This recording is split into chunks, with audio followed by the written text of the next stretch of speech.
Millionaire pretended to be a gardener and was moved to see the cleaning lady defend his mother from the stepmother. Michael Harrison could no longer ignore the tightness in his chest that he felt every time he thought of his mother. It had been 3 years since they had spoken, ever since the ugly fight they had when his father decided to remarry at 72. His cousin Rebecca had called the previous week, whispering concerns about Mrs. Barbara's condition, but Michael knew he wouldn't be welcome in that house in Beverly Hills if he arrived as the multi-millionaire son he had become. That's why he was there, at the back entrance of the mansion where he grew up, wearing a faded green jumpsuit and an old cap, holding a borrowed toolbox. His heart pounded as he rang the kitchen bell. The woman who opened the door was unfamiliar to him, a lady of about 50 with graying hair, tied in a simple bun and a light blue apron. "Good morning. Are you the one who's going to take care of the garden?" asked the woman, looking him up and down. "I'm Mike. I'm here about the newspaper ad," he replied, trying to hide the nervousness in his voice. "Is Mrs. Vanessa in?" The cleaning lady made a displeased expression upon hearing the boss's name. "Yes, but she's busy. I'm Dorothy. I've worked here for 15 years. Come in, and I'll call her." Michael followed Dorothy through the kitchen he knew so well, but which now seemed smaller and darker. Everything had changed since Vanessa had become the lady of the house. The Portuguese tiles his mother had loved so much had been replaced by a modern, cold covering. The plants that adorned the window were no longer there. "Dorothy, who is this man in my kitchen?" The shrill voice echoed down the hallway before the lady of the house even appeared. Vanessa Harrison entered the kitchen like a hurricane. At 52, she was a beautiful woman who made a point of maintaining a youthful appearance, impeccably brushed blonde hair, perfect red nails, and expensive clothes that looked more like a war uniform. Michael felt a pang of anger seeing her using his family's surname. "This is Mike, ma'am. He's here for the gardening job," explained Dorothy with a patience that seemed rehearsed. Vanessa looked Michael up and down with evident contempt. "Do you have experience?" "Because I'm not going to pay someone to ruin my plants. This garden cost a fortune to renovate." "Yes, ma'am.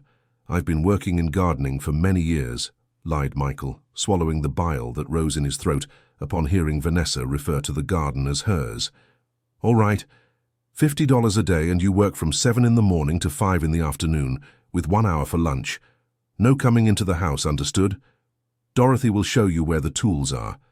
Michael nodded, pretending gratitude. $50 was less than he spent on coffee at the company, but he needed to keep up the charade. "And one more thing." Vanessa turned at the door, her eyes gleaming with malice. "Mrs. Barbara must not know you're here. She gets confused with strangers and might have a crisis. If she shows up in the garden, you pretend you don't see her and keep working. Understood?" Michael's heart tightened. His mother had always been a sociable woman who loved talking to anyone who worked in the house. The idea that she was now treated as a disturbance made him want to scream. "Understood, ma'am." Dorothy waited until Vanessa was out of sight before addressing Michael with a softer expression. "Come with me, I'll show you the storage room." They walked in silence to a small room at the back of the house. Michael recognized the place where the old gardener, Old Jack, used to keep his tools when he was a child. Now it was organized with military precision, every object in its exact place. "Listen carefully, young man," Dorothy whispered, looking around to make sure no one was nearby. "I don't know what kind of person you are, but I'll give you some free advice. In this house, you do your work quietly and don't see anything that happens. Understood?" "Why are you telling me this?" Dorothy hesitated as if weighing her words. "Because I've worked here for 15 years and I've seen a lot. Mrs. Barbara—" She stopped, shaking her head. "Just do your job and leave at the end of the day. It's better that way." Michael felt a chill in his stomach. Dorothy knew something. That was obvious. But it would be too risky to press her on the first day. "Don't worry, Mrs. Dorothy. I just want to work, really. It's just Dorothy, no Mrs. And look, if you need anything, you can come to me. Just don't expect me to be able to help with everything." There was something in the way she said those words that made Michael realize Dorothy was also trapped in a difficult situation. The rest of the morning passed slowly. Michael tried to focus on trimming the rose bushes, but his eyes kept searching the house, hoping to see his mother. The mansion seemed strangely quiet for a place where two people lived. Around 10 o'clock, he heard voices coming from the porch. His heart raced when he recognized Mrs. Barbara's fragile voice. "Dorothy, can you bring my tea, please?" "Of course, Mrs. Barbara. I'll get it right away." Michael hid behind a tree and watched Dorothy come out of the house carrying a tray with a porcelain teapot and delicate cups. The same tea set his mother used on special Sundays when he was a child. "I'm so glad you're here with me," he heard his mother say. "Sometimes I feel so alone in this big house. You're not alone, I'm always here." "I know, dear. You're an angel in my life. I don't know what I'd do without you." Michael felt his eyes fill with tears. His mother's voice sounded so fragile, so different from the strong, determined woman he had known. She seemed to have aged decades in the 3 years they had been apart. "Mrs. Barbara, did you take your medicine today?" "Yes, I did." "You always remind me, don't you?" There was a pause. "Dorothy, can I ask you a question?" "Of course, Mrs. Barbara." "Do you think Michael will ever forgive me?" Michael had to hold on to the tree to keep from collapsing. His mother still thought of him, still hoped he would return. "I'm sure he will, Mrs. Barbara. A son always loves his mother, even when they fight. I was so angry that day. I said terrible things to him. And now I don't even know if he knows I'm sick. What matters is that you love him, and true love always finds a way to heal." Michael had to walk away before his tears were noticed. He walked to the back of the garden, where there was a small stone bench he used to hide on as a child. He sat there and let the emotion take over. His mother was sick. Cousin Rebecca had mentioned something about health problems, but he hadn't imagined it was serious. And worse, she still carried the guilt for the fight they had 3 years ago. Dear listener, if you're enjoying the story, please take a moment to like and especially subscribe to the channel. It really helps us who are just starting out. Now continuing. Michael remembered that terrible day perfectly. He had arrived at his parents' house for Sunday lunch, as he always did, and found an unfamiliar woman sitting at the table. Vanessa introduced herself as his father's new girlfriend, but it was clear from the start that she had very specific plans for that family. During lunch, Vanessa made subtle but poisonous comments about Mrs. Barbara's age, suggesting that maybe it was time for her to consider a retirement home. Michael saw his mother's face pale, but Mrs. Barbara said nothing, as she always did, to avoid conflicts. His father, Robert Harrison, was clearly enchanted by the younger woman. At 70, he seemed to have returned to his 20s, laughing at all of Vanessa's jokes and agreeing with everything she said. "Robert told me you have a very successful company, Michael," Vanessa had said with a smile that didn't reach her eyes. "It must be a lot of work to handle all that alone." "I manage fine," Michael replied, suspicious. "I imagine. But it must be hard still having to worry about your parents, right? Especially when they become more dependent." The word dependent had been spoken with a tone of disdain that made Michael clench his fists under the table. "My parents have never been a burden to me," he said, controlling his voice. "Of course not, dear," Vanessa laughed, touching Robert's arm possessively. "But the truth is, sometimes it's better for everyone when older people stay in places equipped to care for them properly." "Vanessa is right," Robert had said, avoiding Michael's gaze.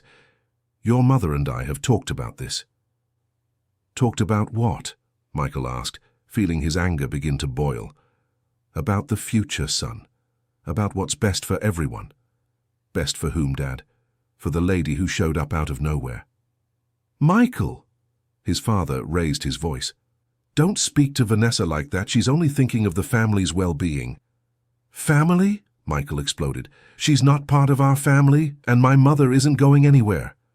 "Darling," Mrs. Barbara finally spoke, her voice trembling. "Maybe it really is for the best. I don't want to be a bother." "You're not a bother," Michael shouted, rising from the table.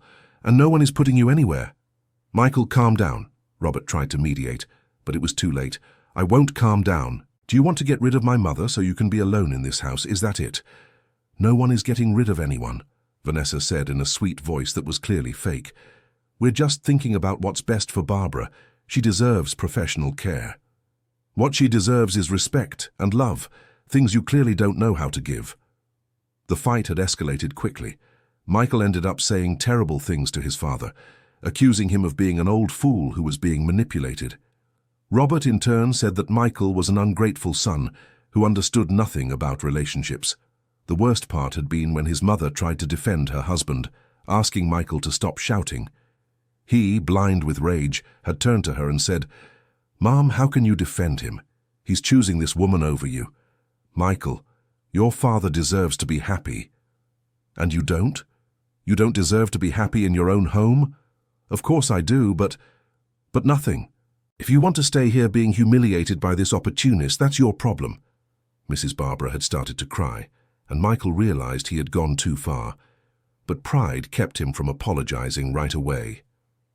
"Maybe it's better if you leave," Robert said coldly. "Maybe it is. And maybe I won't come back." "Michael, don't say that," his mother pleaded. "I've said it. When you get tired of being treated like an unwanted person in your own home, come find me. Otherwise, figure it out yourselves."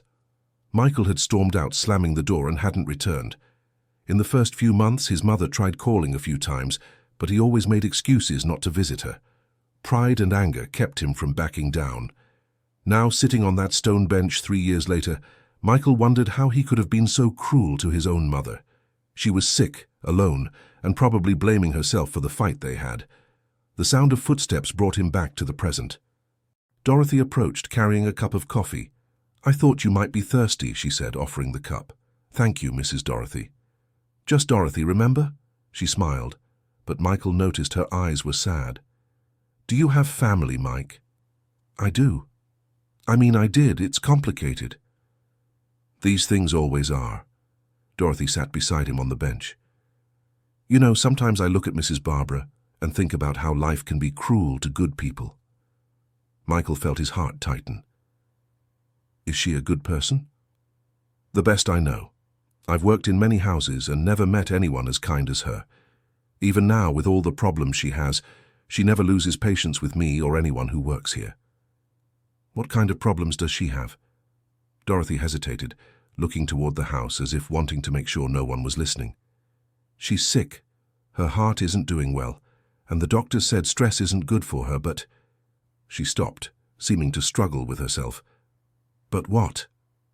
"Nothing. Forget it. It's none of my business." Michael realized Dorothy wanted to talk but was afraid. He needed to gain her trust if he wanted to discover what was really happening with his mother. "Dorothy, can I ask you a personal question?" "Go ahead." "Why do you keep working here? You seem, I don't know, worried about something." Dorothy laughed bitterly. "I stay here because someone needs to take care of Mrs. Barbara. If I leave—" She shook her head. "I can't leave." "Is someone hurting her?" "Not physically, if that's what you're asking, but there are other ways to hurt a person, especially when they're fragile." Before Michael could ask anything more, they heard a voice shouting from the house. "Barbara, where did you put my gold bracelet?"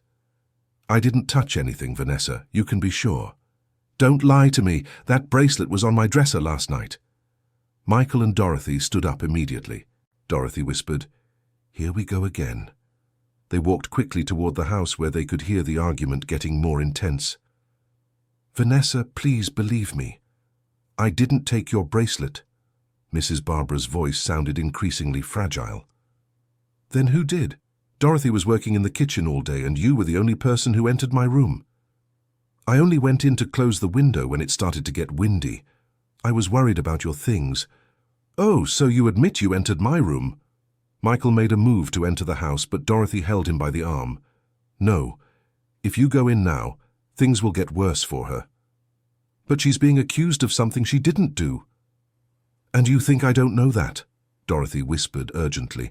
"But if Mrs. Vanessa realizes people are listening, she'll get even angrier with Mrs. Barbara later." Michael felt helpless, hearing his mother being humiliated just a few feet away. "Barbara, I'm going to search all your belongings until I find my bracelet. And when I find it, you'll have to explain to me why you took it. Vanessa, please, my heart isn't well today. Don't give me that heart story. You always use that excuse when you want to avoid responsibilities." Michael had to restrain himself from bursting through the door and confronting Vanessa right then. His hands trembled with anger. "Found it!" Vanessa shouted triumphantly a few minutes later. "It was in your sock drawer." "That's impossible. I didn't take that bracelet." "Then how did it end up in your drawer? Did it fly?" "I don't know. I swear I don't know." "You're lying to me. A thief and a liar." "Vanessa, please stop." Robert finally appeared in the argument, but his voice had no strength. "Stop nothing. Your wife is a thief and you still want to defend her?" "She's not a thief, Vanessa. It must have been a misunderstanding." "A misunderstanding?" The bracelet was in her drawer. Maybe she took it without realizing. Sometimes people her age get confused. Michael felt like vomiting hearing his father doubt his own wife. "Robert," Mrs. Barbara began to cry, "do you really think I would steal anything?" "Of course not, Barbara. I mean, you've been a bit forgetful lately." "I'm not forgetful. I know very well what I do and what I don't do."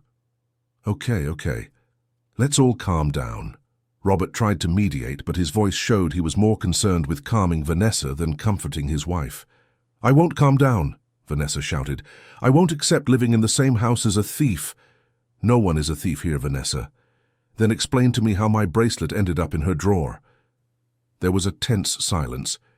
Michael imagined his mother wondering the same thing, not understanding how it had happened. I don't know," Mrs. Barbara whispered. "Maybe I did take it without realizing. Sometimes when I'm cleaning—" "Ah, so you admit it?" "No, I mean, I don't know. I'm confused." "Of course you're confused. Thieves always get confused when they're caught. Vanessa, enough." Robert finally raised his voice, but it still sounded weak. "Barbara has already apologized." "I didn't apologize because I did nothing wrong," Mrs. Barbara protested, finding a bit of her old strength. "Oh, now you did nothing. But just a moment ago you said you might have taken it without realizing." "I was trying to understand what happened, but I'm not a thief." Women your age always say that when their mind starts to fail. Michael saw Dorothy clench her fists. It was obvious she was also controlling herself not to explode. "You know what we're going to do?" Vanessa continued. "From today on, Barbara is not allowed in our room anymore, and Dorothy will check all her pockets before washing her clothes." "This is humiliating," Mrs. Barbara murmured. "What's humiliating is having a thief in the house." "Vanessa," Robert tried once more. "I think you're exaggerating." "Exaggerating? Robert, you need to choose, either her or me. I won't keep living in the same house as this woman." The silence that followed was deafening. Michael held his breath, hoping his father would find the courage to defend his wife of 45 years. "Barbara," Robert finally spoke, and Michael felt his heart sink. "Maybe it's better for you to move to the guest room for a while, until things calm down." "Robert," Mrs. Barbara's voice was broken, "are you kicking me out of our room?" "I'm not kicking anyone out. I just think we all need some time to cool off." "Great idea," Vanessa said, and Michael could hear the triumphant smile in her voice. "Dorothy can help move Barbara's things." "Dorothy won't do any of that," Mrs. Barbara said with the little dignity she had left. "I'll take my things myself." Michael heard footsteps going up the stairs and realized his mother was going to pack her belongings. Dorothy approached him with tears in her eyes. "Now you understand why I can't leave," she whispered. "How did she manage to put the bracelet in my mother's drawer?" "She's clever. She does these things when she's sure no one is watching. And then she puts on the little show. And my father doesn't notice? Your father wants peace, and Mrs. Vanessa promises peace as long as everyone does what she wants." Michael felt such intense anger that he had to walk away from the house. He walked to the front gate and stood there for a few minutes, trying to control himself. His mother had just been unjustly accused of theft, humiliated in front of her husband, and kicked out of her own room, and the worst of all, she was alone. There was no one to defend her, no one to believe her, except Dorothy. Michael returned to the garden with renewed determination. He couldn't reveal who he was yet, but he could start gathering evidence of the abuse his mother was suffering, and he could earn Dorothy's trust even more. The rest of the day passed in heavy silence. Around 3 in the afternoon, Michael saw his mother on the back porch, sitting alone in a rocking chair he remembered from childhood. She was looking at the garden, but her eyes seemed lost. Michael had to control himself not to run to her and reveal who he was. His mother seemed smaller, more fragile than he remembered. Her hair, which had always been her pride, was unkempt. Her clothes seemed too big for her body. Dorothy appeared on the porch carrying a cup of tea. "Mrs. Barbara, I brought your chamomile tea." "Thank you, dear. You're always so careful with me. You need to take care of yourself. Your heart can't handle these stresses. Sometimes I wonder if it wouldn't be better for me to go to a nursing home, like Vanessa always suggests." "Don't say that, Mrs. Barbara. You have every right to stay in your own home. But I caused all this trouble today. If I really took that bracelet without realizing, you didn't take any bracelet, and I know that. How can you be so sure? Because I've known you for 15 years, and I know what kind of person you are. You would never take anything that wasn't yours, not even by accident." Michael saw his mother start to cry silently. "But then how did the bracelet end up in my drawer?" "Mrs. Barbara, can I be very direct?" "Of course, dear. Mrs. Vanessa put that bracelet in your drawer." "Dorothy, don't talk like that." "It's the truth, Mrs. Barbara. I saw her coming out of your room this morning when you were taking a shower." "Why didn't you say anything?" "Because who would believe me? A cleaning lady against the lady of the house?" Michael felt his blood boil. Vanessa had set up a situation to humiliate his mother, and she had succeeded.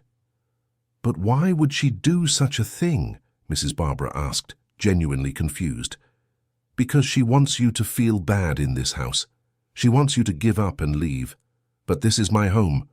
"I know, Mrs. Barbara, and that's why I'll stay here to protect you." Michael had to step away again. Dorothy's loyalty to his mother was touching, but it also made clear how desperate the situation was. Around 5 in the afternoon, when he was putting away the tools to leave, Dorothy approached him again. "Mike, can I ask you a favor?" "Of course."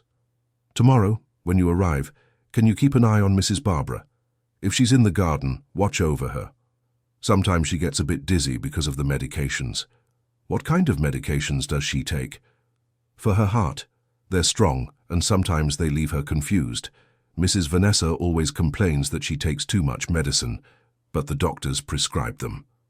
"And do you think she needs all these medications?" Dorothy looked around to make sure no one was listening.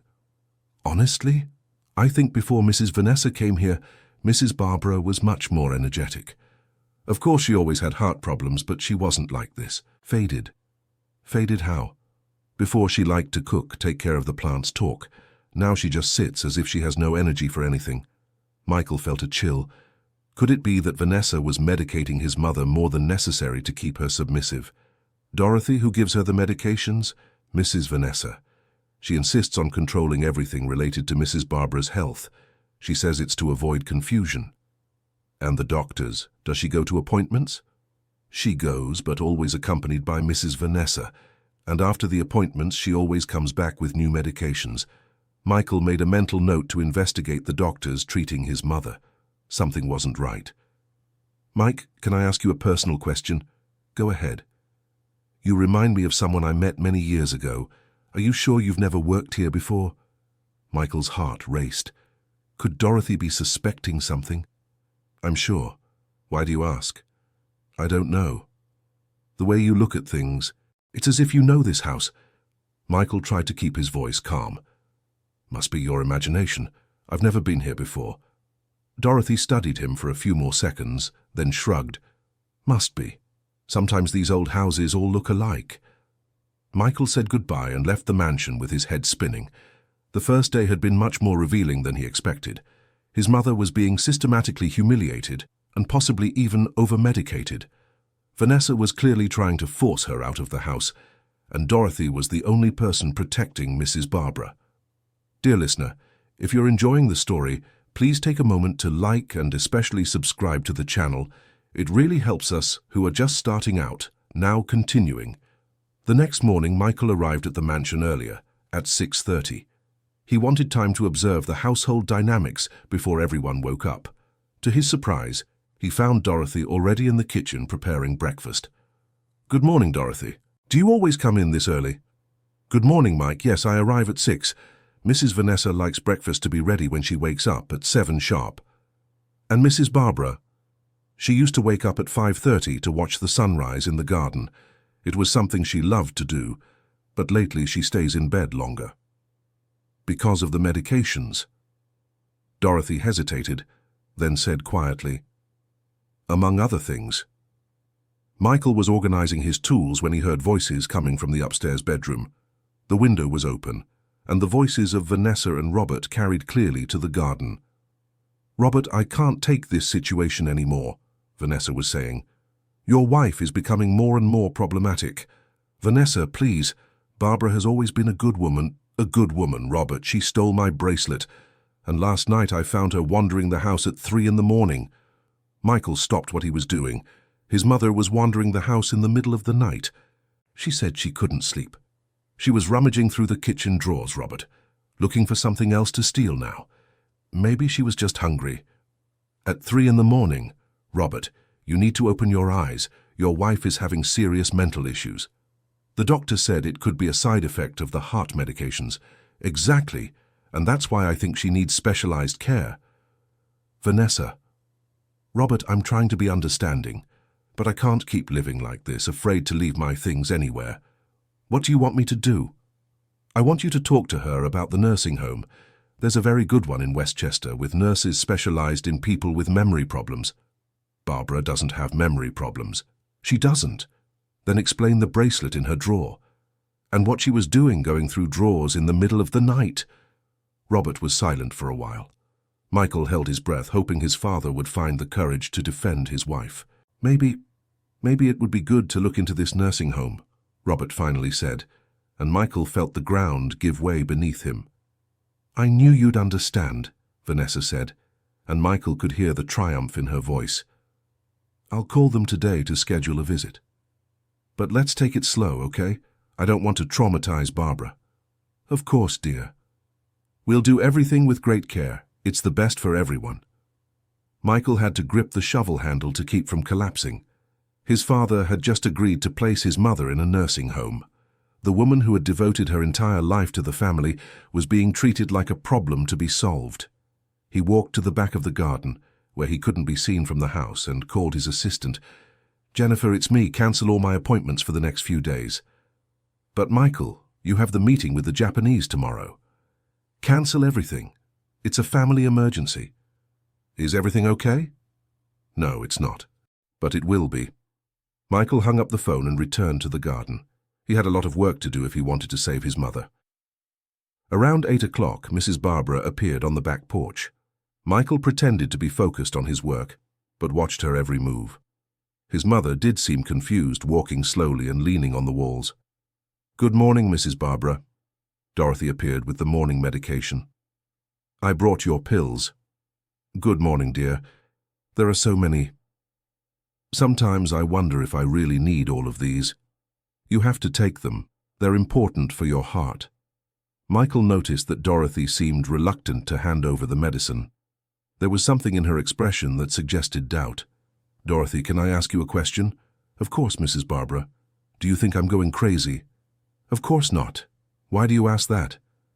Because I don't remember taking that bracelet. And last night, I woke up and was in the kitchen, but I don't remember going there. Michael felt a chill in his stomach. His mother really was having memory lapses. You were just hungry, that's all. Sometimes we do these things automatically. Maybe Vanessa is right. Maybe I really do need specialized care. You don't need that, Mrs. Barbara. You're just stressed. But what if I do something worse? What if I hurt someone? You would never hurt anyone. I know you.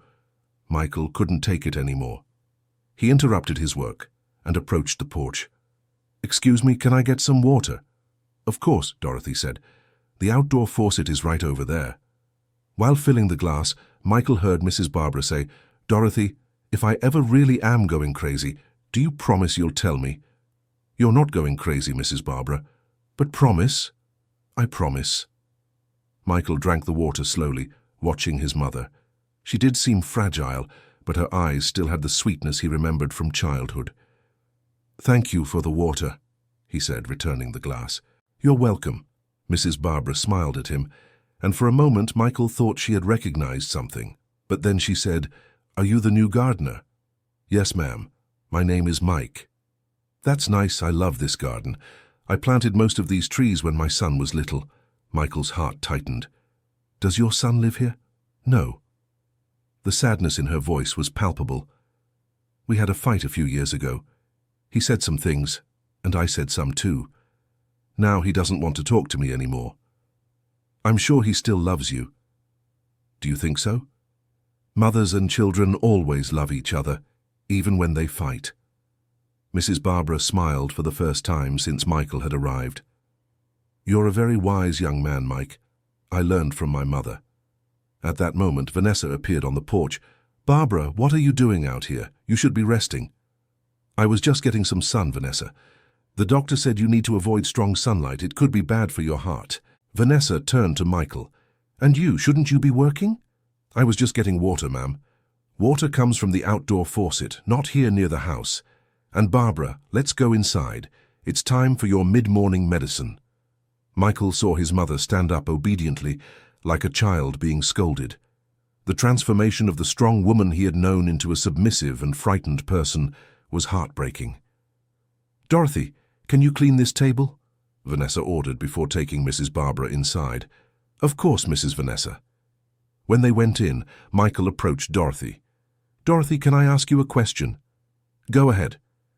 "How many medications does Mrs. Barbara take per day?" "Why do you want to know?" "It's just that my grandmother also had heart problems, and she would get confused when she took too much medicine." Dorothy looked around, then whispered, "A lot. In the morning, she takes 4 pills. In the afternoon, 3 more. At night, 2 more. At night, 2. And there's another one she takes if she feels chest pain."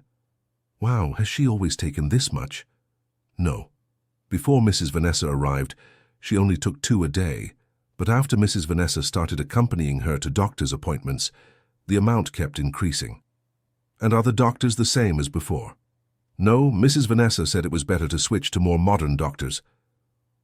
Michael felt another piece of the puzzle fall into place. Vanessa had isolated his mother from the old doctors, who had known her for years, and taken her to new professionals who had no history with her. "Dorothy, do you have the names of the medications she takes?" "Why do you want to know?" Michael quickly made up. "My grandmother took some similar ones. I just wanted to compare. I know the names of some, but not all. Mrs. Vanessa keeps all the medicines locked in her room." "Locked?" "Yes. She says it's so Mrs. Barbara doesn't get confused and take the wrong dose." Another warning sign.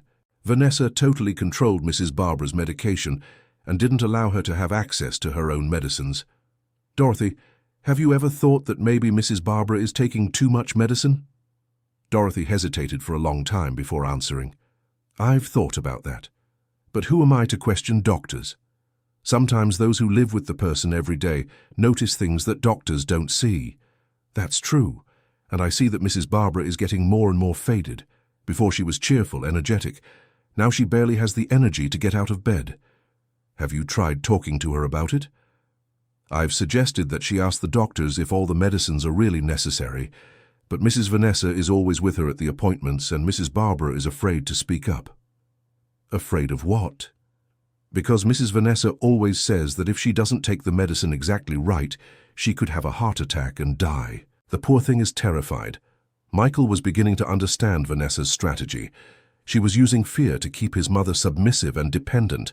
The more medicine Mrs. Barbara took, the more confused she would become, and the easier it would be to convince everyone that she needed to be hospitalized. "Dorothy, can you do me a favor?" "It depends on the favor.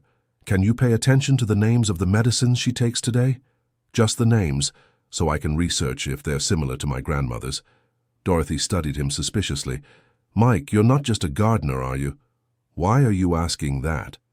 "Because gardeners don't go around asking questions about medicine, and you have a way of speaking how different." Michael realized he had been careless. Dorothy was smarter than he had imagined. "You're right. I'm not just a gardener." "Then what are you?" Michael took a risky decision. He needed Dorothy's help, and for that he needed to trust her at least partially. "I'm a private investigator. I was hired by the family to investigate what's happening with Mrs. Barbara. Which family? I can't reveal that yet, but I can assure you that I'm here to help Mrs. Barbara, not to harm her. Dorothy analyzed him for a long moment. If you're lying to me, I'm not lying. I really want to help Mrs. Barbara. Then why don't you go straight to the police? Because I don't have enough evidence yet. I need to find out exactly what's happening before taking any action. Dorothy seemed to accept the explanation. All right, I'll try to find out the names of the medicines, but you have to promise me one thing. What? You won't do anything that could harm Mrs. Barbara. If Mrs. Vanessa finds out someone is investigating, she might get desperate and do something worse. I promise I'll be careful. And one more thing. If you find out anything serious, let me know before taking any action. I need time to protect Mrs. Barbara. Agreed. They were interrupted by the sound of an argument coming from the house. Barbara, you have to stop being so stubborn, Vanessa was shouting. I don't want to go to the doctor today, Vanessa. I'm not feeling well. That's exactly why you need to go. Dr. Reynolds is worried about you. But I already went last week, and he asked you to come back today. You can't cancel a doctor's appointment. Michael and Dorothy exchanged glances. It was obvious that Mrs. Barbara didn't want to go to the appointment, but Vanessa was forcing the situation. Dorothy, Vanessa shouted, come help Mrs. Barbara get ready. She can't manage on her own, Dorothy whispered to Michael. I'll see if I can find out something about the medicines today. You keep an eye on everything that happens around here. Michael spent the rest of the morning working in the garden and watching the activity in the house. Around 10 o'clock, Vanessa left with Mrs. Barbara. His mother seemed reluctant, walking slowly and leaning on Vanessa's arm. With the two of them out of the house, Michael took the opportunity to explore a bit more. Robert had left early for the office, so only he and Dorothy remained on the property. Dorothy, can I ask you another favor? Go ahead. Can you show me the room where Mrs. Barbara is sleeping now? What for? I want to see if there's anything strange there. Dorothy hesitated. I don't know if that's a good idea. I'll just take a quick look. I promise I won't touch anything. All right, but if anyone comes, you run out of there. They went up to the second floor of the house. Michael felt a pang of nostalgia as he walked through the hallway where he had played as a child. Everything seemed smaller than in his memories. The guest room where his mother now slept was small and poorly lit. Very different from the main bedroom, spacious and sunny, which she had shared with Robert for decades. This is where she sleeps now? Yes, since the bracelet incident. Michael looked around. The room was Spartan, with only a single bed, a small wardrobe, and a nightstand. There were no personal items indicating that someone lived there. Where are her things? Photos, books, personal objects? Mrs. Vanessa said it was better not to bring too much stuff to avoid clutter. Michael opened the nightstand drawer. Inside were only some tissues and a small rosary that he remembered from his childhood. Dorothy, has my mother always slept poorly? No. Before she slept very well, but lately she wakes up several times during the night. Because of the medicines? I think so, or because of worry. What kind of worry? She keeps thinking about whether her son will ever forgive her. Michael had to turn away to hide his tears. His mother was suffering not only from Vanessa's abuses, but also from guilt over the fight they had. They were interrupted by the sound of the gate opening. They're back, Dorothy whispered. You have to get out of here. Michael hurried down to the garden and pretended to be working when Vanessa and Mrs. Barbara entered the house. Through the kitchen window, he could see that his mother looked even more dejected than when she had left. How was the appointment? Dorothy asked. Doctor, Robert is very concerned, Vanessa replied. Barbara is showing clear signs of senile dementia. Michael nearly dropped the shovel he was holding. Senile dementia, Dorothy repeated, incredulous. Yes, the memory lapses, the confusion, the erratic behavior, they're all typical symptoms. But Mrs. Barbara doesn't have dementia. Dorothy, you're not a doctor. Dr. Reynolds has 40 years of experience. And what did he recommend? Increasing the medication and considering specialized care. Michael felt anger explode in his chest. Vanessa was using a doctor to validate her version of the facts, and justify having her mother committed. "Dorothy, prepare Barbara's lunch in her room. She needs to rest." "Doesn't she want to have lunch in the dining room?" Dr. Reynolds recommended she avoid excessive stimuli. Too much noise and movement can worsen the confusion.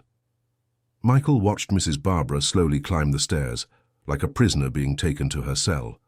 Vanessa was systematically isolating her mother, cutting off all her social contacts and stimuli. Around 2 in the afternoon, when Vanessa was resting in her room, Dorothy approached Michael in the garden. "I managed to write down some of the medicine names," she whispered, handing him a piece of paper, "but I couldn't get all of them." Michael read the list: carvedilol, losartan, furosemide, lorazepam, alprazolam. "Dorothy, are you sure about these names?" "Yes." "Why?" Michael recognized some of the medications. Carvedilol and losartan were indeed for the heart. Furosemide was a diuretic, also used for heart problems. But lorazepam and alprazolam were powerful anti-anxiety drugs that could cause confusion and drowsiness, especially in elderly people. "Dorothy, these last 2 medicines, do you know what they're for?" "Mrs. Vanessa said they're to help Mrs. Barbara stay calmer." "And does she need to be calmer?" "Not that I know of. Mrs. Barbara has always been a calm person." Michael was beginning to understand the scheme. Vanessa was medicating her mother with unnecessary anti-anxiety drugs that made her confused and apathetic. Then she used that confusion as evidence that Mrs. Barbara had dementia and needed to be committed. "Dorothy, can you tell me how many milligrams of each medicine she takes?" "I don't know exactly, but I can try to find out." "If you can, it would be very important." Dorothy studied him again. "Mike, are you really a private investigator?" Michael realized he could no longer lie to Dorothy. She was risking a lot to help him, and she deserved to know the truth. "Dorothy, can I trust you?" "You can." "I'm not a private investigator. I'm Michael, Mrs. Barbara's son." Dorothy was dumbfounded. "What? I'm Michael, her son. But you're in disguise." "Why?" "Because my mother and I had a fight 3 years ago, and I knew I wouldn't be welcome here if I arrived as who I am. But when I found out she was sick—" "She talks about you every day," Dorothy whispered, with tears in her eyes. "Every day she wonders if you'll forgive her." "I've already forgiven her, and now I'm here to help her." "Michael." Dorothy shook her head, still trying to process the revelation. "Your mother will be so happy." "Not yet, Dorothy. If Vanessa finds out who I am before I have enough evidence, she might do something desperate." "What kind of evidence do you need?" "I need to prove that she's over-medicating my mother, that she's manipulating the doctors, and that she's setting up situations to humiliate Mrs. Barbara. And then? Then I'll take legal guardianship of my mother and get her out of this situation." Dorothy wiped away her tears. "Michael, you need to know something. Your mother doesn't have dementia. She's just confused because of the medicine. When she doesn't take her nighttime medication, the next day she's much more lucid." "How do you know that?" "Because sometimes she forgets to take her evening medications, or I forget to remind her. And the next day, she's more alert, talks more, remembers more things." "Have you ever tried doing that on purpose?" "A few times. But I have to be careful, because if Mrs. Vanessa notices—" "Dorothy, can you help me with something?" "Whatever's needed. Tomorrow, if possible, forget to give my mother the anxiety medications. I want to see how she is when she's less medicated. And if Mrs. Vanessa finds out, I'll take responsibility, but I need to be sure my theory is right." "All right. But do you promise you won't take too long to reveal who you are? Your mother is suffering a lot. I promise. I just need a few more days to gather enough evidence." Dorothy nodded her head. "Michael, can I tell you something?" "Of course. I always knew you'd come back. Your mother always said you had too good a heart to abandon her forever." She was right. I just took too long to realize that. The rest of the day passed in a tense atmosphere. Michael continued pretending to be just the gardener, but now he knew Dorothy was on his side. They exchanged meaningful looks whenever they crossed paths, united by the secret they shared. Around 5 in the afternoon, when Michael was getting ready to leave, he heard an argument coming from the house. "Barbara, you can't be wandering around the house at this hour," Vanessa was shouting. "I was just looking for a book to read." "You have books in your room." "But I wanted to get Michael's photo album." Michael felt his heart tighten. His mother was looking for photos of him. "That album has been put away, Barbara. It's not good for you to keep looking at those things. It just makes you sadder." "But I like looking at his photos from when he was a child." "Barbara," Dr. Reynolds said, "you need to focus on the present, not the past. Dwelling on memories only worsens your depression." "I'm not depressed." "Of course you are. That's why you need to take your medications properly." Michael had to restrain himself from entering the house and confronting Vanessa right then. She was denying his mother even the right to look at photos of her own children. "Dorothy!" Vanessa shouted. "Come help Mrs. Barbara up to her room. She's agitated." Michael saw Dorothy enter the house reluctantly. A few minutes later, she returned with a sad expression. "How is she?" Michael asked quietly. "Sad. She just wanted to see her son's photos." "Where did Vanessa put the album?" "I don't know. She said she put it away but didn't say where." Michael made a mental note to look for the album when he had the chance. "Dorothy, can you do what we talked about tomorrow?" "I'll try, but it will be risky." "I know, and I'm very grateful you're helping me." "No need to thank me. I'm doing this for Mrs. Barbara, and for you." Michael said goodbye and left the mansion with a heavy heart. His mother was being systematically destroyed by a woman who only wanted to take over her inheritance. And the worst part, his own father was allowing it to happen. That night, Michael researched extensively about the medications his mother was taking. His suspicions were confirmed. The combination of lorazepam and alprazolam, especially in high doses, could cause confusion, memory loss, disorientation, and excessive drowsiness in elderly people. Vanessa was literally drugging his mother to make her dependent and confused. Michael also researched Dr. William Reynolds, the doctor treating Mrs. Barbara. To his surprise, he found several complaints with the medical board about excessive prescriptions and questionable diagnoses. The doctor had been warned twice in the last 5 years. The next morning, Michael arrived at the mansion determined to collect more evidence. Dorothy greeted him with a discreet nod, indicating she was ready to execute the plan. "Good morning, Mike," she said loudly, for anyone who might be listening. "The tools are in the same place as yesterday." "Thank you, Dorothy." Around 8 o'clock, Michael saw Dorothy go upstairs with Mrs. Barbara's morning medications. He knew she was withholding the anxiety medications, giving only the heart medications. The result was almost immediate. 2 hours later, Mrs. Barbara appeared on the back porch with a liveliness Michael hadn't seen since his arrival. "Good morning," she said to Michael, her voice clearer than in previous days. "Good morning, Mrs. Barbara. How are you feeling today?" "Better. I don't know why, but I woke up with more energy today." Michael pretended to concentrate on his work, but watched his mother's every move. She seemed more alert, more present. "Dorothy," Mrs. Barbara called when the cleaning lady appeared. "Can you bring me the watering can? I want to water the pots on the porch." "Of course, Mrs. Barbara." Michael watched his mother tend to the plants with a gentleness he hadn't seen in previous days. Without the anxiety medications in her system, she was regaining some of her original personality. "Do you like gardening?" Mrs. Barbara asked Michael. "Yes, ma'am. My mother taught me when I was a child." "That's nice. It's such a relaxing thing, isn't it? I've always thought plants teach us about patience and care." "That's true. Have you been taking care of this garden for a long time?" "For 40 years.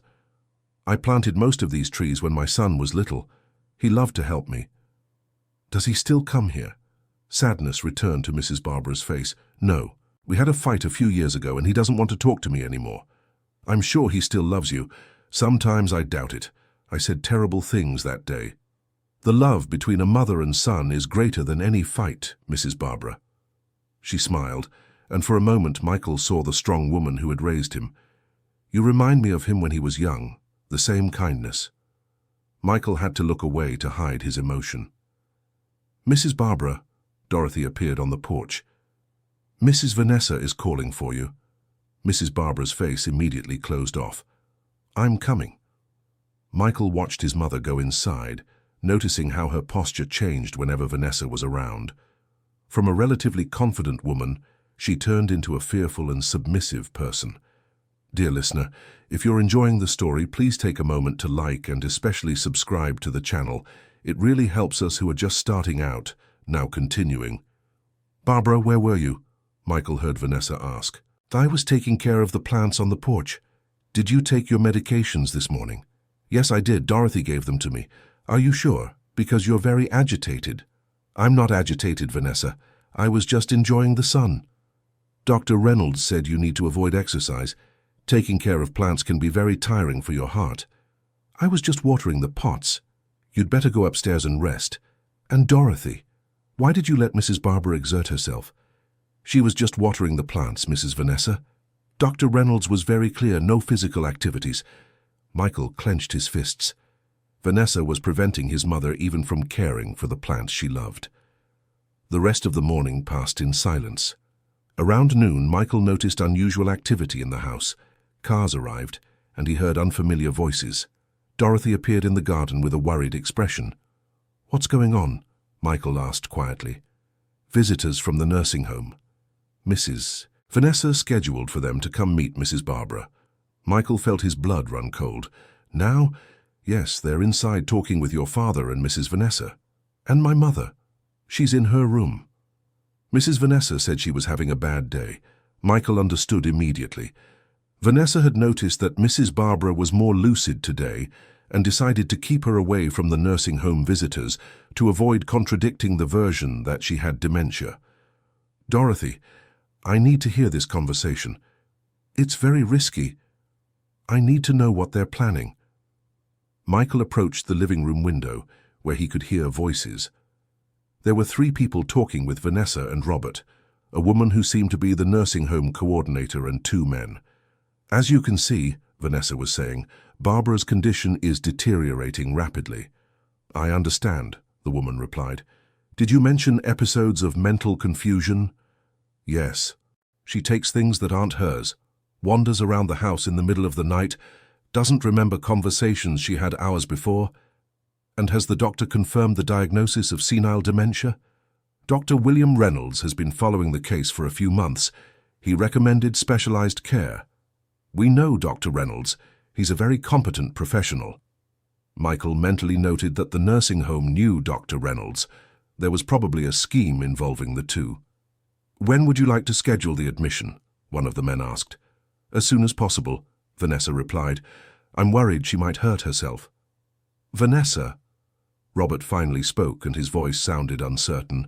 Shouldn't we talk to Barbara first? Robert, people with dementia don't have the capacity to make this kind of decision. It's for her own good. But she's my wife. And that's exactly why you should want what's best for her. You can rest assured, the coordinator said. Our nursing home specializes in patients with dementia. Barbara will be very well cared for. What about visits? Robert asked. Initially, we recommend limited visits so the patient can adjust better. Later, gradually, the family can increase the frequency. Michael understood they were planning to cut off Robert's access to his own wife, at least initially. Perfect, Vanessa said. How long can Barbara stay there? For as long as necessary. Many of our patients stay with us for the rest of their lives. Michael had to step away from the window before anger made him do something reckless. They were planning to admit his mother permanently, based on a false diagnosis and unnecessary medications. He needed to act and fast. Dorothy approached him in the garden. Did you manage to hear anything? They want to admit my mother as soon as possible. What are you going to do? I need definitive proof that Vanessa is medicating my mother improperly. Can you get me a sample of the medications she's taking? I can try, but if Mrs. Vanessa finds out... Dorothy, if we don't do something now, my mother will be admitted tomorrow or the day after. All right. I'll see what I can do. The rest of the afternoon was tense. The nursing home team remained in the mansion for another 2 hours, finalizing the details of the admission. Michael overheard fragments of conversation about documents, costs, and procedures. When they finally left, Vanessa was beaming. Robert, you did the right thing, Michael heard her say. Barbara will be much better off there. I hope so, Robert replied, but his voice lacked conviction. Of course she will. and we'll finally be able to have a normal life. Michael felt disgusted hearing Vanessa talk about a normal life while planning to get rid of his mother. Around 4 in the afternoon, Dorothy discreetly approached him. "I got it," she whispered, handing him a small plastic bag with some pills. "They're from the anxiety medication she takes." "Thank you, Dorothy. This might be the proof I need. What are you going to do with it?" "I'm taking these to a lab for analysis. I want to confirm the dosage and whether these are really the medications on the prescription. And if you find something wrong, I'll confront Vanessa, and I'll take legal guardianship of my mother. Michael, your mother will be so happy when she finds out you were here all along. I hope she can forgive me for taking so long. She forgave you a long time ago. All she wants now is to have you back." Michael carefully stored the pills. Now he had physical evidence he could analyze. At the end of the day, as he was getting ready to leave, Michael heard another argument coming from the house. "Barbara, you need to pack your bags," Vanessa was saying. "Pack my bags? Why?" "Because tomorrow you're going to a very nice retirement home, where they'll take better care of you." "I don't want to go to a retirement home. This is my home." "Barbara, you don't have a choice. Dr. Reynolds recommended it, and it's best for everyone." "Robert!" Mrs. Barbara shouted. "Robert, do you agree with this?" "Barbara—" Robert's voice was broken. "Maybe it really is for the best. You need care that I can't provide." "What care? I don't need special care. I just need my family." "Yes, you do. The doctors said you have dementia." "I don't have dementia. I just get confused sometimes because of the medications." "Barbara, don't be stubborn. You'll like it there. There are other people your age." "I don't want other people. I want to stay in my home, with my husband." Michael heard his mother start crying desperately. "Please, Robert, don't send me away. I promise I'll be more careful. I'll take all my medications properly. Just don't send me away." "The decision has already been made, Barbara," Vanessa said coldly. "Dorothy will help you pack your things." Michael had to hold on to the gate to keep from collapsing. His mother was begging not to be thrown out of her own home, and no one was defending her. Dorothy appeared in the garden with tears in her eyes. "Michael, they're taking her tomorrow morning." "No, they're not. I won't allow it." "What are you going to do?" "I'm going to reveal who I am and take legal guardianship of her. Today." "But you said you needed more evidence." "I don't have any more time. If I wait until tomorrow, it might be too late." Dorothy nodded. "Michael, your mother is upstairs packing her things. If you go up now—" "No. First I need to confront Vanessa and my father. Then I'll talk to my mother." Michael took a deep breath. The time had come to remove the mask and face the situation head-on. He walked toward the front door of the house, no longer caring about maintaining his disguise. He rang the doorbell and waited. Vanessa opened the door with an irritated expression. "What do you want? It's not work hours anymore."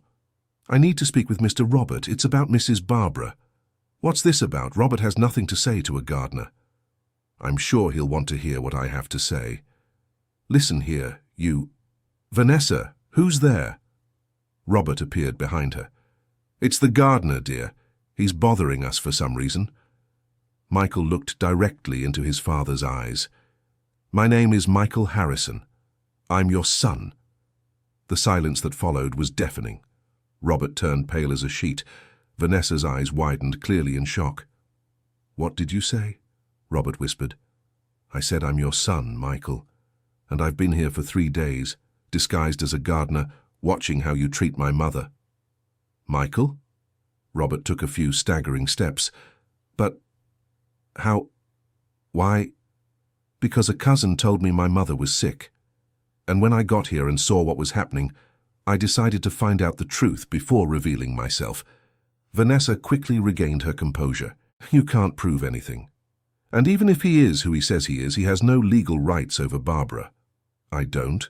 Michael smiled coldly. "We'll see about that." He pulled from his pocket a document he had prepared that afternoon. "This is a power of attorney that gives me legal rights over my mother's medical care, signed by her 3 years ago before our fight." "That's worthless," Vanessa protested, but her voice showed nervousness. "It is valid. And besides," Michael pulled out another document. Here is a temporary court order that prevents any hospitalization of Barbara Harrison without my express authorization. How did you get this? Robert asked, still in shock. I have good lawyers, Dad, and enough evidence that my mother is being medicated incorrectly. Vanessa paled. What are you talking about? I'm talking about the anxiety medications you're giving her without medical need. Lorazepam and alprazolam in doses that would make anyone confused. Those medications were prescribed by a doctor who's been warned twice by the medical board for inappropriate prescriptions. Michael entered the house, passing by Vanessa and Robert. Where is my mother? Michael. Robert tried to speak but couldn't form a complete sentence. Dad, we'll talk later. Right now I need to see my mother. Michael went up the stairs, ignoring Vanessa's protests. He found Mrs. Barbara sitting on the bed in the guest room, packing her few clothes into a small suitcase. She was crying silently. Mother? Mrs. Barbara looked up and was shocked to see him. Michael, she whispered. Are you really here? I am, Mother, and I won't let anyone take you from this house. But you're the gardener. It was a disguise, Mother. I found out you were sick and came to investigate what was happening. Mrs. Barbara stood up slowly, as if she couldn't believe what she was seeing. My son has returned. My son has... They embraced, and Michael felt all the hurt from the last 3 years dissolve. Mother, forgive me for taking so long to come back. There's nothing to forgive, son. You're here now. And I won't leave again. Never again. Mrs. Barbara pulled back slightly to look at him better. Michael, I was so confused. Sometimes I can't think straight. I know, Mother. It's because of the medications they're giving you. But that ends now. The medications? You don't need so many medications. Vanessa is over-medicating you to make you confused. But why would she do that? To convince everyone that you have dementia and need to be hospitalized. Mrs. Barbara's face hardened. She wants to take me from my home. Wanted, but she won't succeed. They were interrupted by Vanessa, who entered the room without knocking. Barbara, don't believe the lies this man is telling. This man is my son, Mrs. Barbara said, with a firmness in her voice that Michael hadn't heard in years. Michael, you're confusing your mother. She's sick and can't handle these emotions. The only thing confusing my mother is the unnecessary medications you're giving her.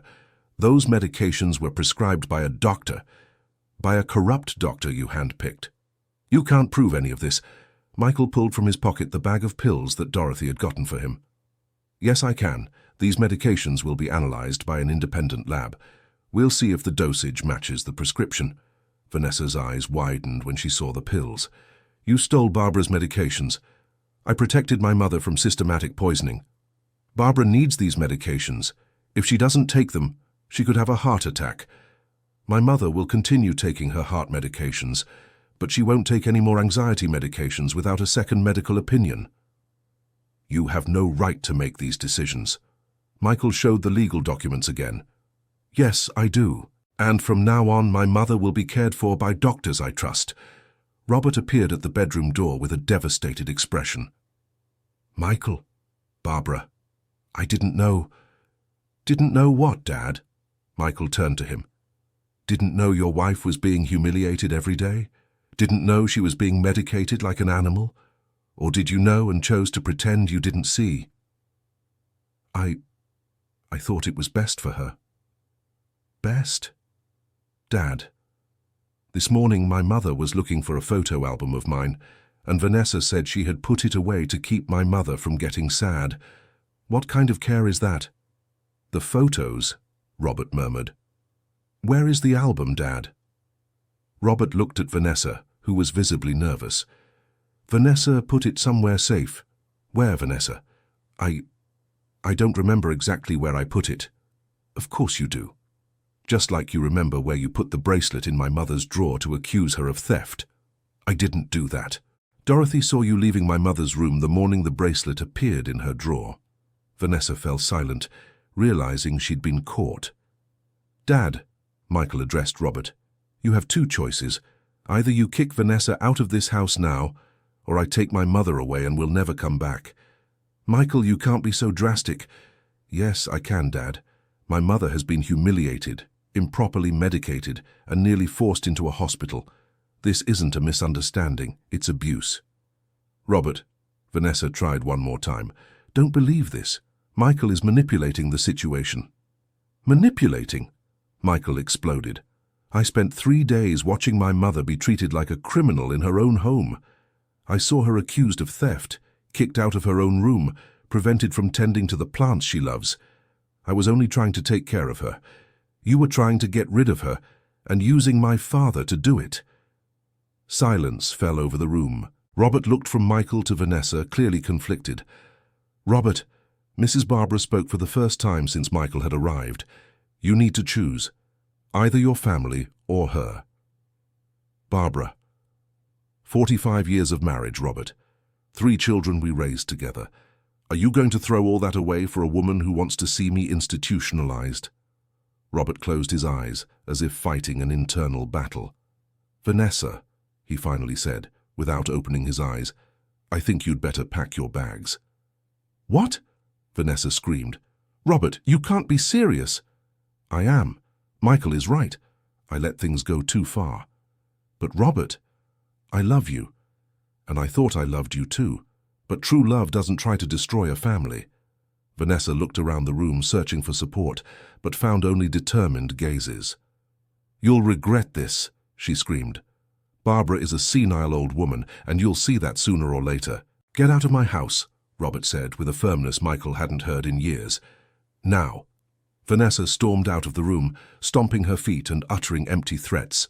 Michael heard her going down the stairs and slamming the front door hard. Mum, Michael turned to Mrs. Barbara. How are you feeling? Better than I've felt in months. She smiled. My head is clearer today. That's because you didn't take the anxiety meds this morning. Dorothy forgot to give them to me. Dorothy didn't forget, Mom. I asked her not to give them. I wanted to see how you'd be without those medications. And how am I? Like the mother I've always known. Mrs. Barbara turned to Robert. Robert, did you really not know what was happening? Robert sat down heavily on the bed. I knew something was wrong, Barbara, but Vanessa always had an explanation. And the doctors confirmed everything she said. Dad, Michael approached, you were being manipulated too. Vanessa is very intelligent. She created a situation where everyone believed my mother was truly ill. How did you discover the truth? By observing, and seeing how my mother reacted when she wasn't under the effect of the anxiety medication. Michael, Mrs. Barbara held her son's hand. Can you forgive me for that terrible fight we had? Mom, I forgave you long ago, and I hope you can forgive me for taking so long to return. There's nothing to forgive, my son. You came back at the right time. And now we'll rebuild our family, Robert said, standing up. Michael, can you stay here at the house? For now I can, Dad. I have some matters to resolve at the company, but I can work from here for a while. And Barbara, Robert turned to his wife, can you forgive me for letting things get to this point? Mrs. Barbara studied her husband's face for a long moment. I can, Robert. But this can never happen again. Never again, he promised. You are my family. You always have been and always will be. Michael saw his parents hug for the first time in years and felt the family was truly rebuilding. Dorothy, he called. The housekeeper appeared at the bedroom door with tears in her eyes. Dorothy, Mrs. Barbara said, did you know Mike was my son? I found out yesterday, Mrs. Barbara, he told me. And you didn't say anything? He asked me not to tell, said he needed to gather evidence first. Dorothy, Michael addressed the housekeeper, I don't know how to thank you for everything you did for my mother. No need to thank me. Mrs. Barbara was always good to me. It was my duty to protect her. Even so, you risked your job and your safety to help someone who was being mistreated. That's courage. Michael, Mrs. Barbara said, Dorothy is an angel in my life. Without her, I don't know what would have happened to me. And she'll continue being part of this family for as long as she wants, Michael assured. Dorothy wiped her tears. Thank you, you're the only family I have. The following days were about rebuilding. Michael cancelled all professional commitments to stay by his mother's side. Together, They visited new doctors to reassess Mrs. Barbara's medication. As Michael suspected, the new doctors confirmed she didn't need any anxiety medication. The heart medications were maintained, but in smaller doses. Within a few days, Mrs. Barbara was already showing more energy and clarity. Michael also hired private investigators to discover more about Vanessa's scheme. They found she had done the same thing to other wealthy families, always marrying widowed or separated men, and then trying to institutionalize elderly relatives to get the inheritance. Dr. William Reynolds was reported to the medical board and lost his license to prescribe controlled medications. The nursing home that was in collusion with him was investigated and shut down. Vanessa tried to sue the Harrison family, claiming she had been defamed, but the evidence against her was so clear that no lawyer wanted to take the case. 1 week after the revelation, Michael found the photo album Vanessa had hidden. It was in the attic, along with several other family mementos she had stored to keep Mrs. Barbara isolated from her memories. "Mom, look what I found," Michael said, handing the album to Mrs. Barbara. She opened the album with tears in her eyes. "My photos. I thought Vanessa had thrown them away." "Never, Mom. She only hid them because she knew these memories gave you strength."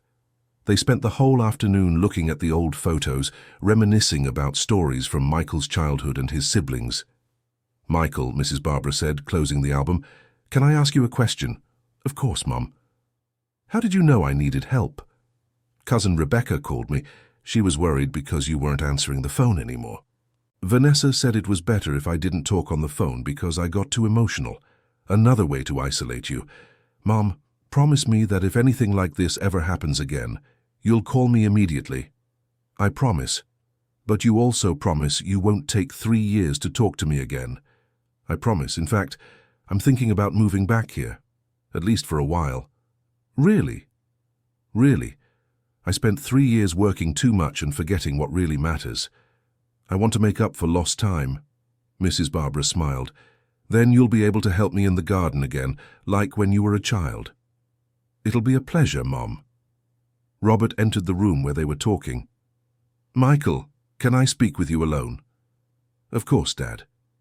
They went to the office where Robert closed the door. "Son, I want to apologize to you." "Dad?"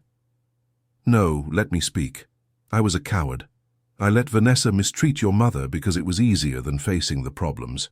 Dad, Vanessa was very manipulative. She fooled everyone. But I'm Barbara's husband. It was my duty to protect her, and I failed. What matters is that you recognize that now. Michael, I'm afraid your mother may never be able to forgive me completely."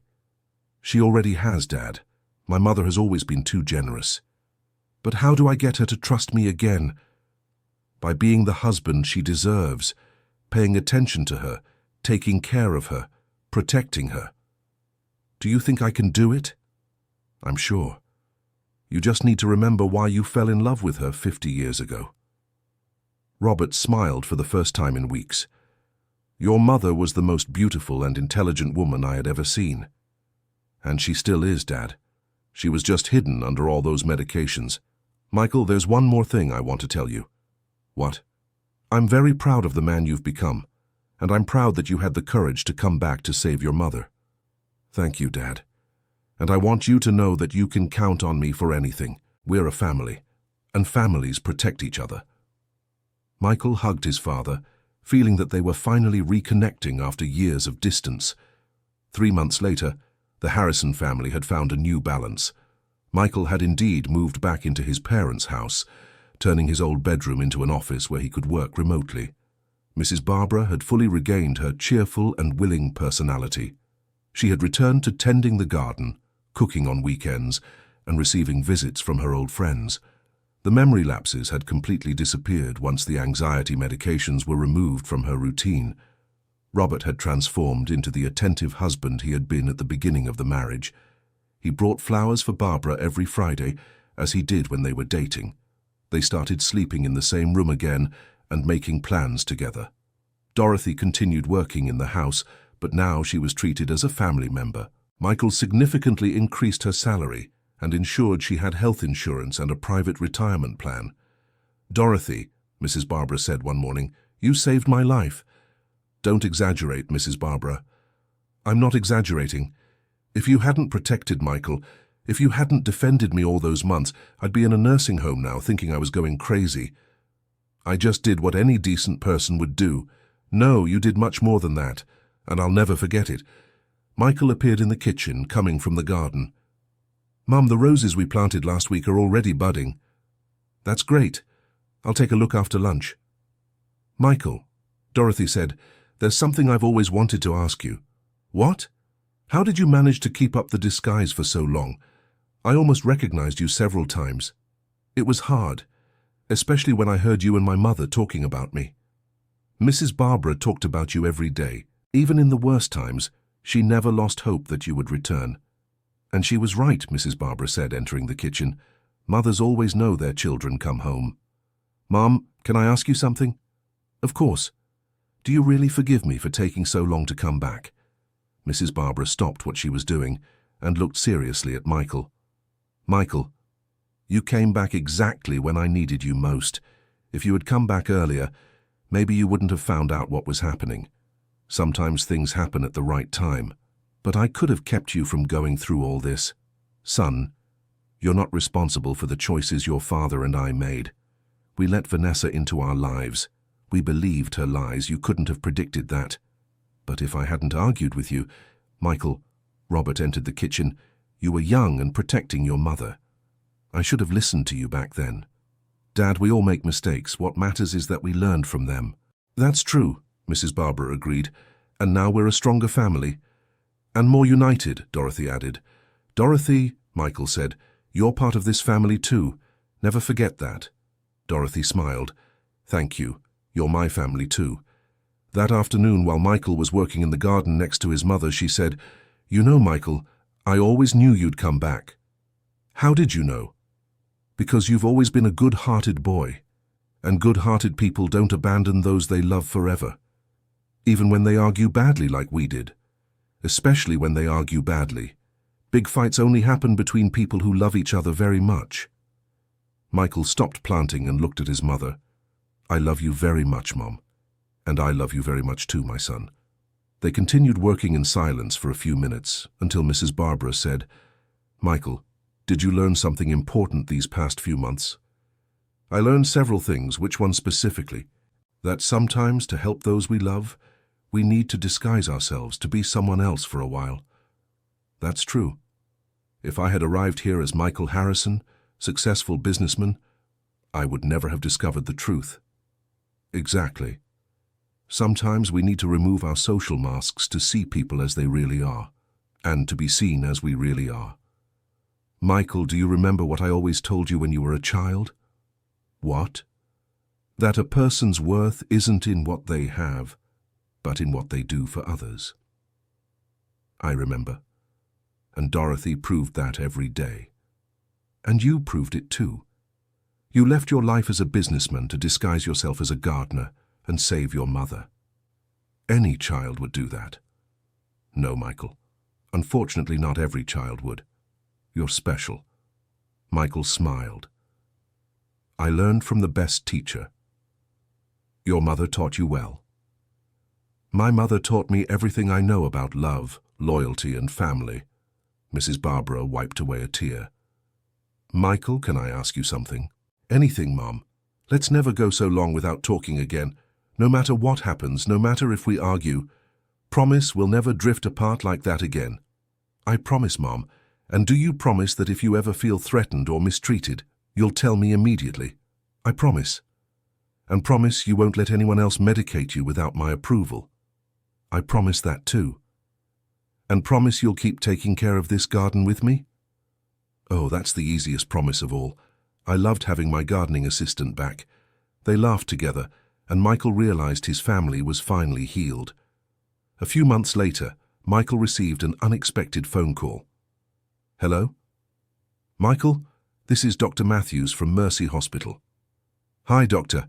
How can I help you? Michael, I wanted to tell you something. Remember when you reported Dr. William Reynolds for inappropriate prescriptions? I do.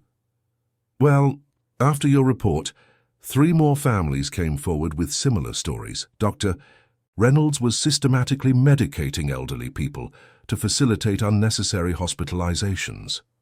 How many people did he harm? We're investigating, but we've already found at least 15 cases, all elderly women, all from wealthy families. And all medicated with unnecessary anxiety drugs? Exactly. Michael, your courage in reporting this saved many families. Doctor, that wasn't courage. It was love for my mother. Be that as it may, many people owe you thanks. Michael hung up the phone and went to find his mother. He found her on the porch reading a book. Mom, I just got an interesting call. Tell me. Michael recounted the conversation with Dr. Matthews. That's good, Mrs. Barbara said. How many other mothers were saved because of what you did? Because of what we did, Mom. You, me, Dorothy, even Dad. We all fought together.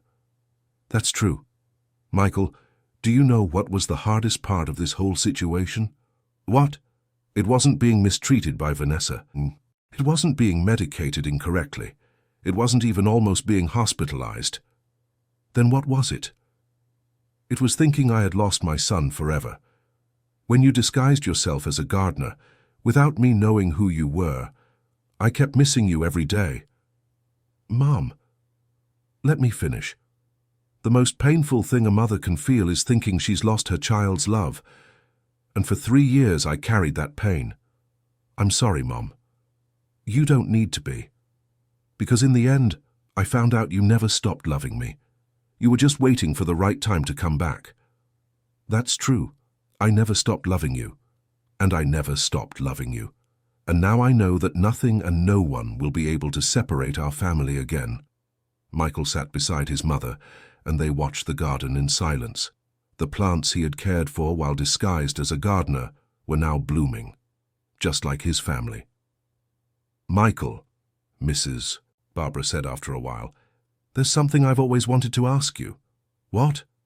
When you were disguised as a gardener and you saw me being mistreated, how did you manage to control yourself from revealing who you were right then? It was the hardest thing I've ever done in my life, Mom. Several times I almost shouted the truth. What held you back? The certainty that if I revealed who I was too early, Vanessa would find a way to keep me away from you before I could really help. You were very smart. I just wanted to protect you, and I wanted to make sure that when the time came to reveal the truth, I would have enough evidence so no one could doubt what was happening. And you succeeded. We succeeded, Mom. You, Dorothy, and me. It was teamwork. Dorothy appeared on the porch. Mrs. Barbara, may I interrupt? Of course, dear. What is it? A letter arrived for you. Mrs. Barbara opened the letter and read it quickly. Michael, look at this, she said, showing the letter. It's from the Neighborhood Women's Association. They want me to tell my story in a talk about elder abuse. Are you going to accept? I think so. If my story can help other families... It will help, for sure, Michael said.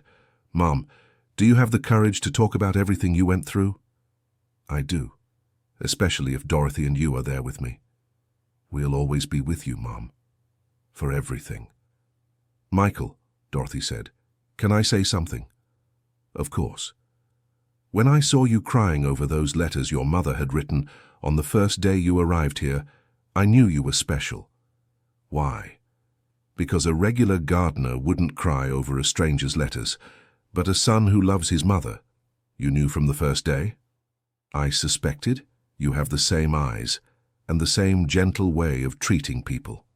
Dorothy, Mrs. Barbara said, you've always been very observant. It was my job to protect you. I had to pay attention to everything, and you did that perfectly, Michael said. Dorothy, you're a heroine. I'm not a heroine. I just did what was right. And that's exactly what makes you a heroine, Mrs. Barbara added. That evening, during dinner, Robert made an announcement. Family, I have a proposal to make. What proposal, Dad? I was thinking we could take a trip together, the four of us, me, Barbara, Michael, and Dorothy. Where to? Mrs. Barbara asked. Wherever you want. I want us to make good memories together, memories that will erase all the bad ones from the last few years. Robert, Mrs. Barbara smiled. I'd love that. It's been so long since we traveled together. Where would you like to go? Remember our honeymoon in Aspen? Of course I remember. We could go back there, see how it is now. Great idea, Michael said. And Dorothy, would you like to see Aspen? I'd love to. I've never left New York. Then it's decided, Robert said. Next week we're going to Aspen, a second honeymoon for the Harrison family. Second honeymoon? Mrs. Barbara laughed. Yes. The first was just ours.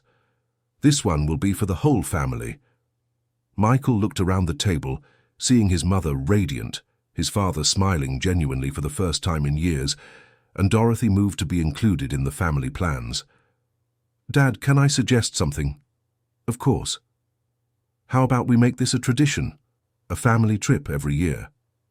Excellent idea, Robert agreed. Barbara, what do you think? I think it's wonderful, but only if Dorothy always comes with us. Of course, Michael said. Dorothy is family. Dorothy wiped away tears.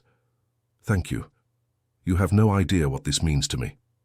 Dorothy, Mrs. Barbara said, you gave us the greatest gift a family can receive.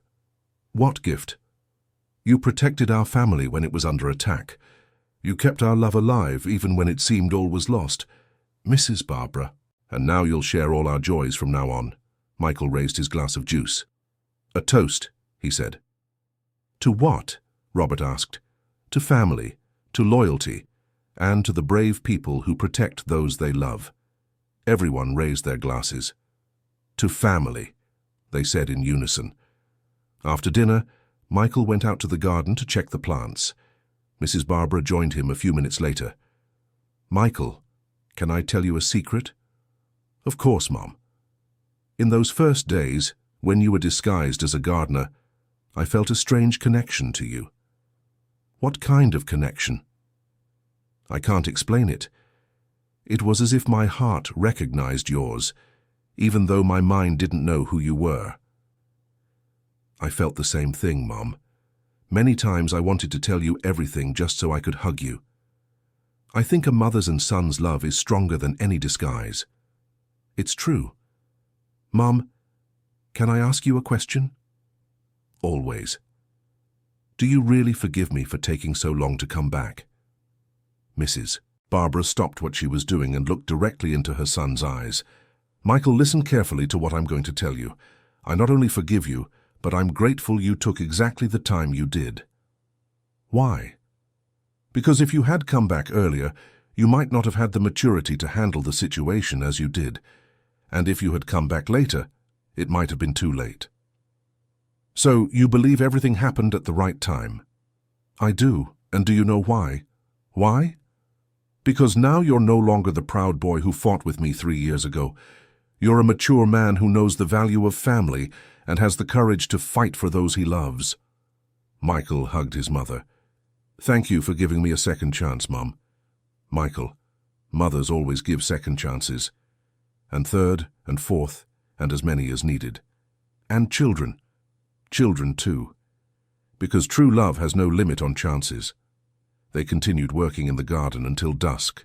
When they finally entered the house, they found Robert and Dorothy in the living room, organizing old photos for the family album. Look what we found, Robert said, showing a picture of Michael as a child, helping Mrs. Barbara in the garden. Wow, Michael laughed. I had forgotten about this photo. I hadn't, Mrs. Barbara said. It's always been one of my favorites. Why? Michael asked. Because it shows exactly who you are, someone who likes to take care of the things he loves. Dorothy, Michael turned to the cleaning lady, do you want to be in the family photos? Can I? Of course you can. You're part of this family. Robert picked up the camera. Let's take a new photo then. The first official picture of the reunited family. They positioned themselves in the garden, in the same spot where Michael had worked, disguised as a gardener. Mrs. Barbara in the center, flanked by Michael and Robert. Dorothy beside Michael, smiling timidly. Ready? Robert asked, adjusting the camera timer. Ready, they replied. The flash went off, capturing a moment of genuine happiness. This will be my favorite photo, Mrs. Barbara said. Why, Mom? Because it shows our complete family, all together, as it should be. Michael looked around, seeing the people he loved most in the world. His mother, recovered and radiant. His father, transformed into a better man. Dorothy, finally recognized as part of the family.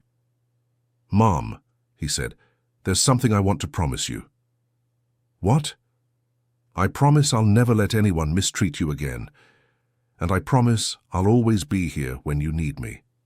"Michael, you don't have to promise me that." "Yes, I do. Because that's what family is, protecting each other no matter what happens." "Then I also have a promise to make," Mrs. Barbara said. "What?" "I promise I'll never let pride or anything else separate our family again. And I promise I'll always trust you, even when I don't understand your decisions. And I promise I'll always be honest with you," Robert added, "and that I'll always put my family first. And I promise I'll always protect you," Dorothy said, surprising everyone. "Dorothy," Mrs. Barbara said, "you've already proven that more than enough. No, I want to promise officially, you are my family and I'll take care of you as you take care of me." Michael smiled. "Then we're officially a united and indestructible family." "Indestructible is the right word," Robert agreed. That night, Michael went to sleep in his old room, listening to the familiar sounds of the house where he grew up. For the first time in years, he felt truly at home. Before falling asleep, he thought about everything that had happened in the last few weeks. How a simple gardener disguise had revealed such deep truths about his family. How a loyal employee had become a fundamental pillar in their lives. How his mother, even under attack, had never lost hope that he would return. And how family love, even tested by the most difficult circumstances, always found a way to triumph. Michael fell asleep smiling, knowing his family was safe, united, and stronger than ever. A few days later, during the trip to Aspen, they were at the hotel when Mrs. Barbara asked an unexpected question. "Michael, do you regret anything about what happened?" "What do you mean, Mother?" "The fight we had, the time we spent apart, having to disguise yourself." Michael thought for a moment. "You know, Mother, I regret the fight. I regret taking so long to come back, but I don't regret disguising myself as a gardener." "Why?" "Because it was the only way to uncover the truth, and because it taught me an important lesson." "What lesson?" "That sometimes to truly see the people we love, we need to set aside our prejudices and our social positions." "How so?" "When I was disguised as a gardener, I saw you through the eyes of a simple person. I saw your kindness, your strength, your dignity.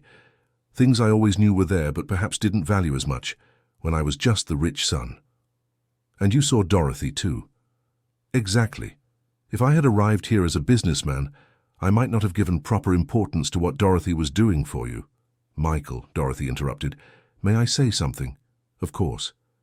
"When you were disguised as a gardener, I saw the man you truly are.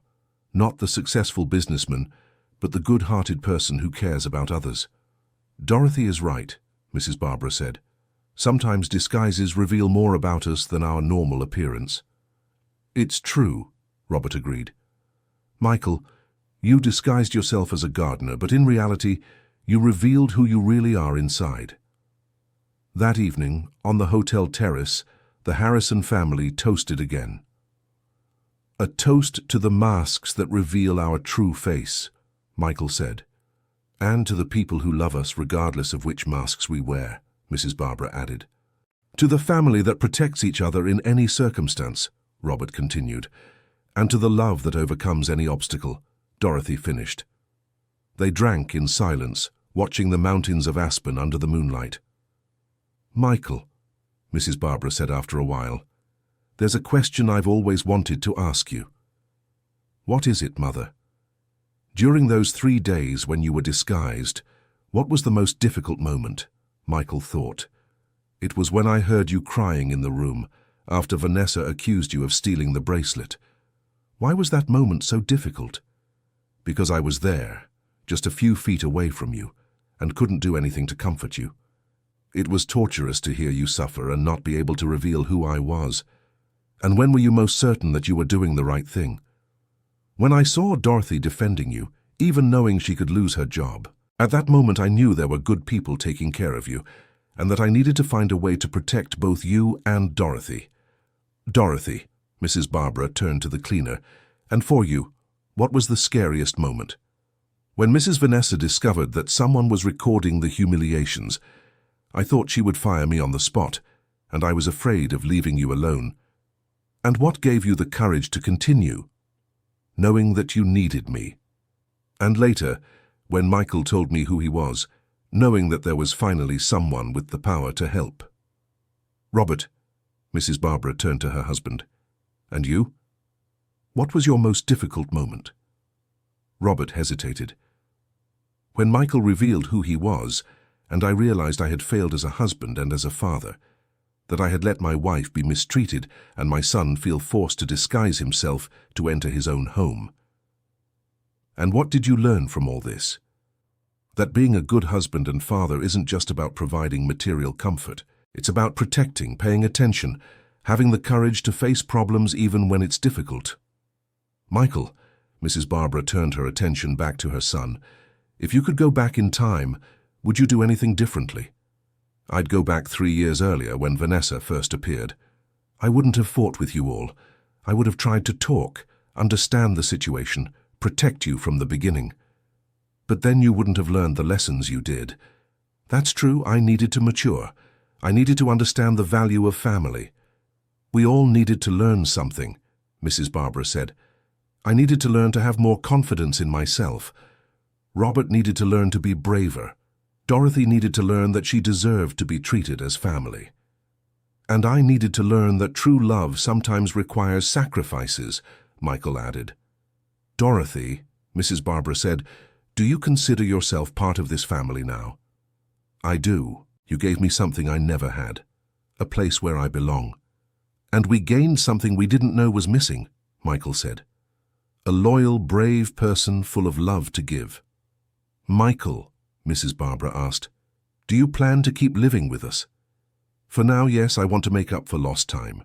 And after we'll see. But no matter where I live, I'll always be close to you. And I'll always protect you. Robert, Mrs. Barbara turned to her husband, do you feel like a different person now? Completely different. I feel I've regained not only my family, but also my dignity as a man. How so? During those months with Vanessa, I became a weak man who accepted injustices to avoid conflict. Now I feel strong again. And what changed? I remembered what really matters, and I learned that true peace doesn't come from avoiding problems, but from solving them the right way. They stayed silent for a few minutes, each lost in their own thoughts. Family, Mrs. Barbara finally said. I want you all to know these have been the best months of my life in many years. Why, Mom? Because our family found each other again. Not just me and Michael, or me and Robert. All of us, including Dorothy, found each other and became stronger together. Mom, Michael said, are you afraid of anything about the future? Just one thing. What? Fear that you'll think you don't need to worry about me anymore and let your guard down. What do you mean? I mean Vanessa may be gone, but other ill-intentioned people could always appear, and I want to make sure our family will stay united to face any challenge. Mom, Michael assured, after everything we've been through, our family is unbreakable. No one else will be able to separate us. Promise? I promise. And do you all promise too? We promise, Robert and Dorothy said together. Then it's decided, Mrs. Barbara smiled. No matter what comes our way, we'll face it together. Together, they repeated like a sacred oath.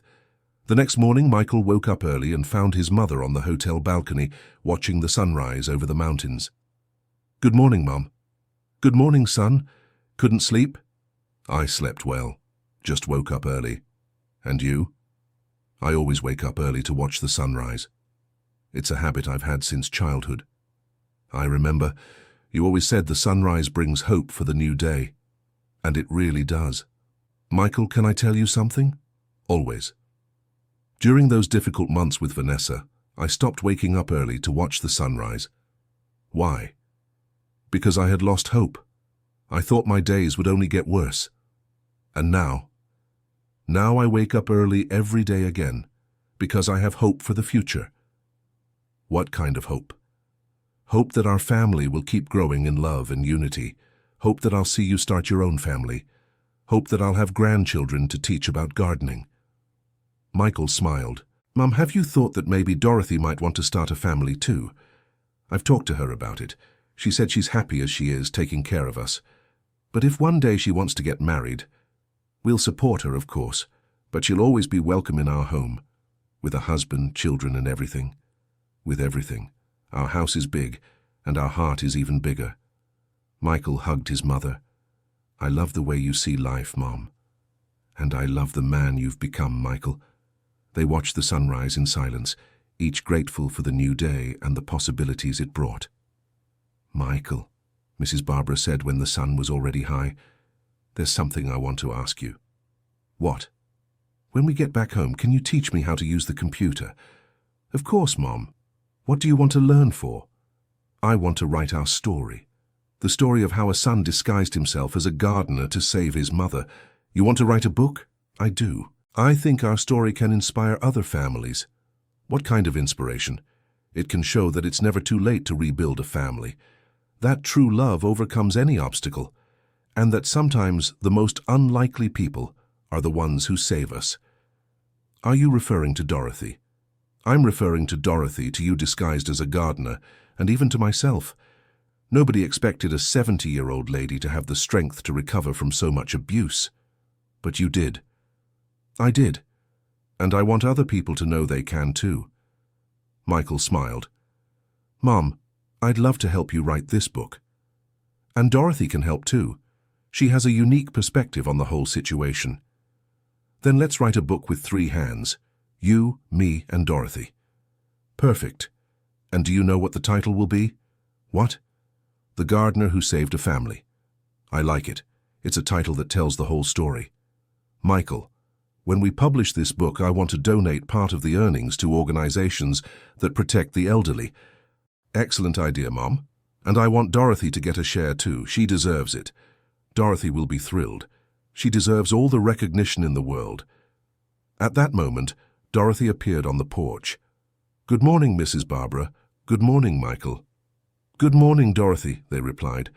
"Dorothy," Mrs. Barbara said, "Michael and I were talking about writing a book telling our story. What a wonderful idea. And we want you to be a co-author." "Me? But I don't know how to write books." "You know how to tell stories. And you lived our story from beginning to end." "Dorothy," Michael said, "you were the heroine of this whole situation. Your perspective is essential." "I wasn't a heroine, Mum." "Yes, you were. And the world needs to know people like you." Dorothy got emotional. "If you think I can help." "You can, and you will," Mrs. Barbara assured. "We'll write together the story of the family that saved itself through love and courage. And loyalty," Michael added. "Your loyalty, Dorothy." "The loyalty of all of us," Dorothy corrected, "because in the end we were all loyal to each other." Robert appeared on the porch at that moment. "Good morning, family. What are you talking about?" "About writing a book," Mrs. Barbara explained. "What kind of book?" "Our story, how we saved each other." "What a fantastic idea. Can I join too?" "Of course, dear. You're part of the story too." "So we're going to have a book written by the whole family?" "Exactly," Michael said. "Each one will tell their perspective of the facts. And in the end," Mrs. Barbara added, "we'll show how a family can rebuild itself after almost being destroyed." "Michael," Robert said, "can I make a suggestion for the book?" "Of course, Dad." "How about including some photos, before, during, and after the whole situation?" "Great idea. Photos always make stories more real." "And we can include photos of the garden too," Dorothy suggested, "since that's where it all started." "Perfect," Mrs. Barbara said. "The garden is a symbol of renewal and growth." Michael looked at his family gathered on the hotel balcony, planning together a future that included sharing their story with the world. "Family," he said, "do you think our story will have a happy ending?" "Michael," Mrs. Barbara replied, "our story won't have an ending. It will have a new beginning." "What do you mean?" "Because from now on, each day will be a new opportunity for us to love one another and face any challenge that comes our way together. Mother is right, Robert said. We're not finishing a story, we're starting a new chapter. A chapter where we are stronger, more united, and more grateful, Dorothy added. Michael smiled, realizing his mother was right. This wasn't a conclusion, but a fresh start. Then let our new chapter begin, he said, raising his glass of orange juice. To the new chapter of the Harrison family, they toasted. And so on the terrace of a hotel in Aspen, a family that had been nearly destroyed by greed and manipulation celebrated their renewal. United by love, strengthened by adversity, and grateful for the loyalty that had saved them, they were ready to face whatever the future might bring.